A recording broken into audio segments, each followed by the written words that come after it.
Welcome student. आज का हमारा टॉपिक है rank and nullity in linear transformation. Linear transformation में रैंक एंड नलिटी से क्या मुराद है। अब रैंक एंड नलिटी से पहले चंद चीज़ों का आपको पता होना चाहिए स्टूडेंट्स। ये हमारे पास एक ट्रांसफॉर्मेशन है T from vector space U to vector space V. अब इसमें सबसे पहले आपको ये पता होना चाहिए कि कर्नल ऑफ टी से क्या मुराद होती है। कर्नल ऑफ टी से मुराद होती है वेक्टर स्पेस के वो एलिमेंट्स से small U belongs to capital U such that T of U is equal to identity element of vector space U. से यहाँ पे 0 b से इसको मैं डिनोट करूँ। ये कर्नल ऑफ टी की डेफिनेशन होती है। इसके अलावा student range of linear transformation क्या होती है इसका भी आपको आइडिया होना चाहिए। जैसे हमारे पास यहाँ पे टी एक लीनियर ट्रांसफॉर्मेशन है from vector space U to vector space V. से यहाँ पे एलिमेंट है u1 u2 u3 u4। इसी तरीके से यहाँ पे मैं v1 ले लेता हूँ, v2 v3 v4 v5। ये मैंने चंद एलिमेंट्स यहाँ पे ले लिए। अब स्टूडेंट से एक ट्रांसफॉर्मेशन है T from U to V. ये एक लीनियर ट्रांसफॉर्मेशन। अब इसमें ये तो जो पहला सेट है ये डोमेन कहलाता है, डोमेन। और ये सेकंड सेट है, इसको को डोमेन आप कह सकते हैं, को डोमेन। अब स्टूडेंट को डोमेन और रेंज में क्या डिफरेंस है। से ये एक लीनियर ट्रांसफॉर्मेशन है जो कि u1 को v2 के ऊपर मैप करती है, u2 को v1 के ऊपर मैप करती है, इसी तरीके से u3 को v4 के ऊपर और u4 को v3 के ऊपर। अब ये जो सारा सेकंड सेट v है ये तो को डोमेन कहलाएगा इस लीनियर ट्रांसफॉर्मेशन की, ठीक है, या फंक्शन की को डोमेन कहलाएगा। अब आप देख सकते हैं क्लियरली इसमें इसकी जो रेंज है रेंज में तो वो एलिमेंट आएंगे जिनका प्री इमेज मौजूद हो। यहाँ पे आप देख सकते हैं जो v5 है, v5 का कोई प्री इमेज नहीं है। तो प्री इमेज नहीं है तो ये v5 इसकी रेंज में तो नहीं आ सकता। तो इसकी जो रेंज बनेगी आर ऑफ टी, इस केस में आर ऑफ टी किसकी इक्वल आ जाएगी, ये बन जाएगी v1 की इक्वल v2 v3 v4। ये रेंज ऑफ टी की रेंज ऑफ टी है ट्रांसफॉर्मेशन। तो आप देख सकते हैं इसमें मैंने v5 नहीं लिखा हुआ। v5 इसलिए नहीं लिखा कि v5 की यहाँ पर कोड में इसमें प्री इमेज मौजूद नहीं है। तो आपको पता है कि जब कोई फंक्शन ऑन टू हो, अब ये ऑन टू नहीं है ये लीनियर ट्रांसफॉर्मेशन, जब कोई फंक्शन ऑन टू होता है तो उस वक्त जो इसका इमेज होता है, या आप ऐसे कह सकते हैं अगर ये टी ऑन टू होता तो फिर हम टी ऑफ यू को उस वक्त इक्वल टू वी ले लेते। लेकिन इस वक्त ये जो आर ऑफ टी जो है ये नॉट इक्वल टू वी है, इसलिए नॉट इक्वल टू वी है क्योंकि ये ट्रांसफॉर्मेशन ऑन टू नहीं है। सो जो रेंज ऑफ टी से क्या मुराद होती है, रेंज ऑफ टी से मुराद vector space U T from U to V, उसके इसमें बी वेक्टर स्पेस के वो एलिमेंट्स जिनका प्री इमेज मौजूद हो। तो इसको आप ऐसे भी कह सकते हैं R of T is equal to R of T is equal to V belongings to vector space V, यहाँ के वो elements such that T of u is equal to v for some u belongs to u। Means के range से मुराद वो elements हैं जिनका pre image मौजूद है। जिनके प्री इमेज से आप v1 लेते हो, v1 का प्री इमेज क्या है, u2 है तो मीन टी ऑफ u2 किसके इक्वल होगा v1। तो यहाँ पे v5 आप देख सकते हैं कि इसका प्री इमेज नहीं है, तो इसलिए इसकी रेंज में शामिल नहीं है। तो स्टूडेंट एक तो आपको रेंज का पता होना चाहिए। अब ये जो रेंज ऑफ टी की जो डायमेंशन होती है student, dimension of range of T R of T, यही रैंक ऑफ लीनियर ट्रांसफॉर्मेशन कहलाता है, रैंक ऑफ लीनियर ट्रांसफॉर्मेशन। और इसी तरीके से नलिटी क्या होती है, dimension of kernel of T, kernel of T ये किसी भी लीनियर ट्रांसफॉर्मेशन की नलिटी कहलाती है, नलिटी। तो उसकी प्रॉपर डेफिनेशन ये बन जाएगी, let T from U to V be a linear transformation, then dimension of range of T is called rank and it is denoted by, इसको आप स्मॉल आर ऑफ टी से denote कर सकते हैं। And dimension of kernel of T, kernel of T को null space भी कहा जाता है, is called nullity of T and it is denoted by N of T. तो डायमेंशन क्या होती है स्टूडेंट, ये हम लोग डिस्कस कर चुके हैं कि किसी भी वेक्टर स्पेस के बेसिस में नंबर ऑफ एलिमेंट्स जो हैं वो डायमेंशन कहलाते हैं। तो बाज़ लोग जो हैं बेसिस डायमेंशन को ऐसे भी यहाँ पर रैंक ऑफ टी और नलिटी ऑफ टी को ये कहते हैं कि rank of T number of elements and range of T, तो वो कॉन्सेप्ट जो है वो ठीक नहीं है। आप नंबर ऑफ एलिमेंट नहीं कहेंगे बल्कि number of element in basis of range of T जो है वो रैंक कहलाता है। और इसी तरीके से number of element in basis of kernel of T जो है वो नलिटी कहलाता है। तो इसका आप ऐसे भी लिख सकते हैं, rank of T is equal to R of T, ये dimension of range of T, and nullity of T N of T, ये dimension of kernel of T. तो डायमेंशन क्या होती है पहले लेक्चर में हम डिस्कस कर चुके हैं। बेसिस में नंबर ऑफ एलिमेंट्स की जो तादाद होती है उसको डायमेंशन कहा जाता है।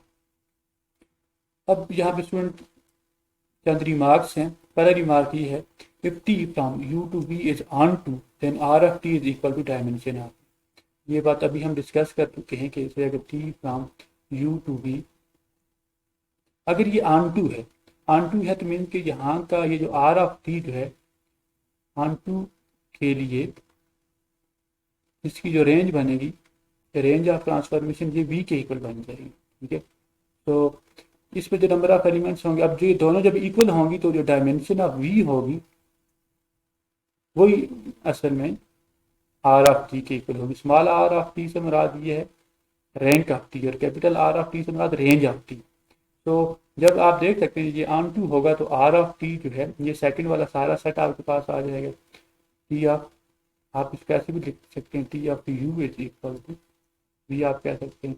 तो जो आर ऑफ टी जो है वो सेकंड सेट के इक्वल आ जाएगा। अब स्टूडेंट सेकंड रिमार्क ये है कि if T from U to V is 1 1 then kernel of T is equal to 0 U, means के 0 element of vector space U. Means कि जब आपके पास transformation T from U to V अगर ये 1 1 होगी, 1 1 से मुराद ये कि हर एक एलिमेंट का यूनिक इमेज होगा, इनकी यहाँ का एक एलिमेंट इधर एक एलिमेंट के ऊपर ही मैप होगा। तो एक बात तो अंडरस्टूड है कि यहाँ की आइडेंटिटी जो है वो 0 ऑफ यू किसके इक्वल होगी, ये तो आइडेंटिटी या 0 element of vector space V के ऊपर ही मैप होगी। तो जब 1 1 है तो इससे मुराद ये है कि अब इसके अलावा और कोई एलिमेंट नहीं होगा जिसके इमेज यहाँ पे 0 वी बने। तो उस वक्त आप ये कह सकते हैं कि kernel of T set of all those element of U whose image is identity and second vector space v, तो वो एक ही एलिमेंट बनेगा, वो 0 u कहलाएगा। अब स्टूडेंट नेक्स्ट जो है यहाँ पे मैं चंद प्रॉब्लम जो है बल्कि एक इम्पॉर्टेंट थ्योरम है उसको हम डिस्कस कर लेते हैं स्टूडेंट। इस थ्योरम को रैंक एंड नलिटी थ्योरम कहा जाता है। इसकी स्टेटमेंट ऐसे है,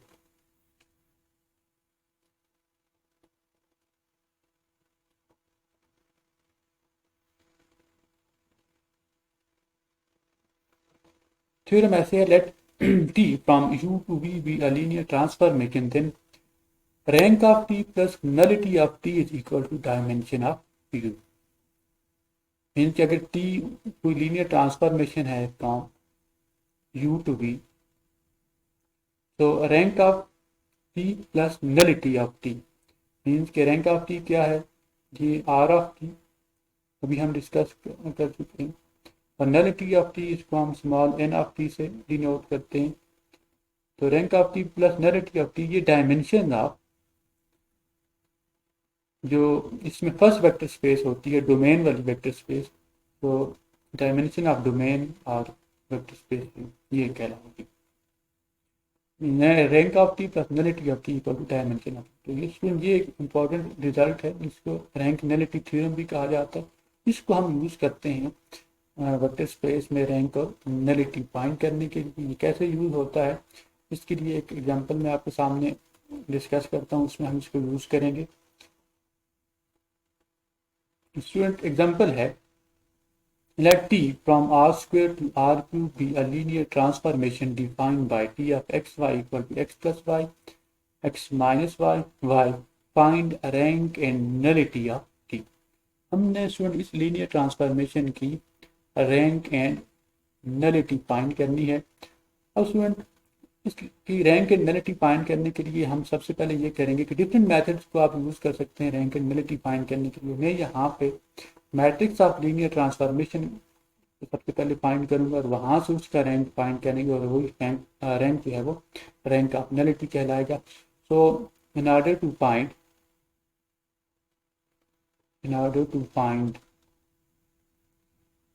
rank of T we find matrix of linear transformation. We first find matrix of linear transformation, इसको मैं एल टी से डिनोट करता हूँ, मैट्रिक्स ऑफ लीनियर ट्रांसफॉर्मेशन। और लीनियर ट्रांसफॉर्मेशन क्या है, T of x y equal to x plus y, x minus y, y. इसकी हम मैट्रिक्स फाइंड करेंगे। अब student matrix of linear transformation find करने के लिए हमें बेसिस चाहिए होती है। ये लीनियर ट्रांसफॉर्मेशन आर स्क्वेयर से आर क्यूब है, ऊपर भी डिफाइंड है R square to R cube. तो जब आपको बेसिस गिवन ना हो तो हम स्टैंडर्ड बेसिस लेंगे। So standard basis of R square ये किसके इक्वल होती हैं, ये 0 1 1 इसको ऐसे 1 0 0 1, ये स्टैंडर्ड बेसिस होती हैं आर स्क्वेयर की, 1 0 एंड 0 1। इसी तरीके से students standard basis of R cube किसके इक्वल होंगे स्टूडेंट, 1 0 0 0 1 0 0 0 1, ये स्टैंडर्ड बेसिस होती हैं आर क्यूब की। अब स्टूडेंट हम ऐसा करते हैं कि यहाँ से 1 0 और 0 1 का इमेज फाइंड करेंगे और उसको हम linear combination of vectors of R cube हम लिखेंगे। तो नाउ टी ऑफ 1 0 किसकी इक्वल होगा, एक्स प्लस वाई 1 प्लस 0, ये 1 बनेगा। फिर एक्स माइनस वाई किसकी इक्वल बन जाएगा, 1 minus 0, and third vector y से क्या मुराद है, 0। स्टूडेंट ये डेफिनेशन हमने अप्लाई की, T of x plus y x minus y and y. तो एक्स और वाई की जगह 1 और 0 वैल्यू ली। अब स्टूडेंट ये जो वेक्टर है, अब ये आर क्यूब का वेक्टर बन गया। अब इसको हम linear combination of these vector इस फॉर्म में लिखते हैं, आर क्यूब की जो स्टैंडर्ड बेसिस है। तो इसको ऐसे लिखा जा सकता है, this is equal to 1 into 1 0 0 plus 1 into 0 1 0 plus 0 into third vector क्या होता है, 0 0 1। अब आप इनको ऐड करें तो वापस आपके पास ये वेक्टर बनेगा। सिमिलरली पी ऑफ 0 1, पहले इसके ऊपर लीनियर ट्रांसफॉर्मेशन अप्लाई करें, किसकी इक्वल आ जाएगा, जैसे इक्वल टू 0 + 1 1, 0 - 1 -1 एंड एक्स से क्या मुराद होगी, वाई से मुराद 1 है, तो थर्ड ये वेक्टर आ जाएगा। इसको हम ऐसे लिख सकते हैं, दिस इज इक्वल टू, अब इसको आप अगेन लीनियर ट्रांसफॉर्मेशन आप स्टैंडर्ड पे से लिखते हैं, तो इसको आप ऐसे लिख सकते हैं 1 × 1 0 0 प्लस -1 × 0 1 0 प्लस 1 × 0 0 1, इस फॉर्म में लिख लिया। Now associated matrix is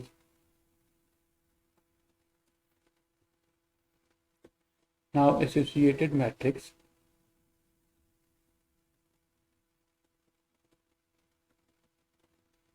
is, अब यहाँ से मैट्रिक्स कैसे स्टूडेंट फाइंड की जाती हैं, मैट्रिक्स के लिए ये जो एंट्रीज हैं इनको आप इन एंट्रीज से मैट्रिक्स बनाते हैं, और इनको आप ऐसे लिख सकते हैं डायरेक्ट, आप यहाँ से ये जो पहली एंट्री और इधर से पहली एंट्री, इनको आप इस एक कॉलम में लिख लें, या इनको सेकंड को दूसरी कॉलम में, इसी तरीके से थर्ड को 3 कॉलम बना लें।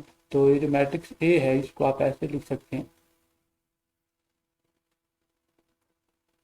फिर ट्रांसपोज लेके जो वैल्यूज बनेगी वो मैं लिख रहा हूँ, ये बन जाएगी 1 1, फिर 1 -1 0 1, ये ट्रांसपोज लेके मैंने लिए। अगर आप पहले मैट्रिक्स बना के फिर ट्रांसपोज लेते हैं, फिर इसमें ये होगा कि ये जो एंट्री हैं ये पहले कॉलम में आ जाएंगी, फिर सेकंड वाली जो है सेकंड कॉलम, मीन्स की इसको आप फिर वेक्टर की फॉर्म में लिखते हैं।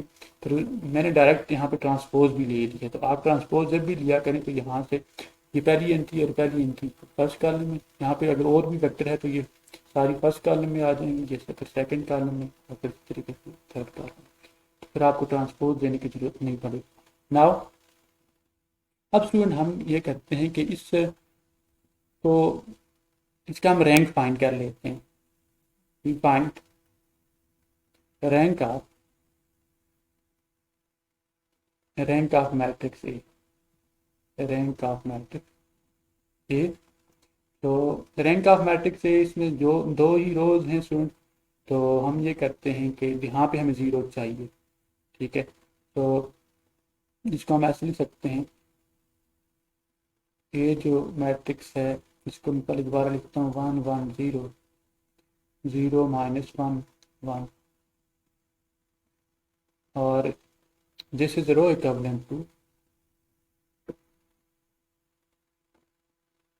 हम ऐसा करते हैं स्टूडेंट, ये जो एंट्रीज हैं ये इधर 1 है 1, तो R2 में से R1 को हम सब्ट्रैक्ट कर लेते हैं, तो पहली एंट्री तो ये बन जाएगी 1 1 0, तो हम ये कर रहे हैं R bye R2 minus R1, तो यहाँ पे आप लिख सकते हैं 1 - 1 0 -1 -1 -2 एंड 1 -0 1। तो आप देख सकते हैं कि इसका जो रैंक है वो, इसमें नंबर ऑफ नॉन जीरो रोज 2 है। अब ये इसकी इक्विवेलेंट फॉर्म बन गई है, क्योंकि 2 ही रोज हैं तो यहाँ पे हमने 0 बना लिया, which is an equivalent form rank of ए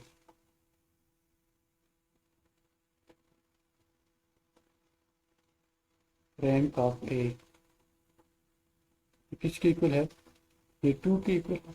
तो अब ये जो मैट्रिक्स ए का रैंक है ये असल में रैंक ऑफ लीनियर ट्रांसफॉर्मेशन ही होगा, इम्प्लाइज आर ऑफ टी, ये किसके इक्वल होगा, rank of A, rank of matrix A, ये 2 के इक्वल आ जाएगा, implies rank of linear transformation R, ये 2 के इक्वल आ जाएगा। नाउ अब हमने नलिटी फाइंड करना है, तो नलिटी के लिए हम ऐसे लिख सकते हैं, now by rank nullity theorem, rank कि डिफरेंट नाम है इस थ्योरम के, nullity theorem.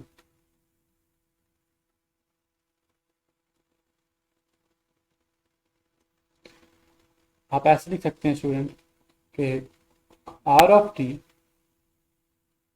Plus nullity of T equal to dimension of first vector space जो कि आर स्क्वेयर है। यू से मराद यहाँ पे अब आर स्क्वेयर है। तो रैंक ऑफ टी हमने 2 के इक्वल निकाला है, नलिटी ऑफ टी ये हमने फाइंड करना है, डायमेंशन ऑफ आर स्क्वेयर किसके इक्वल होगा, क्योंकि ट्रांसफॉर्मेशन टी जो है टी ये R square to R cube है, तो आर स्क्वेयर की बेसिस होती हैं, इसकी डायमेंशन 2 होती है और आर क्यूब की डायमेंशन 3 होती है। तो यहाँ पे हम ऐसे लिख सकते हैं this is equal to 2, which implies nullity of t is equal to 2 minus 2 equal to 0।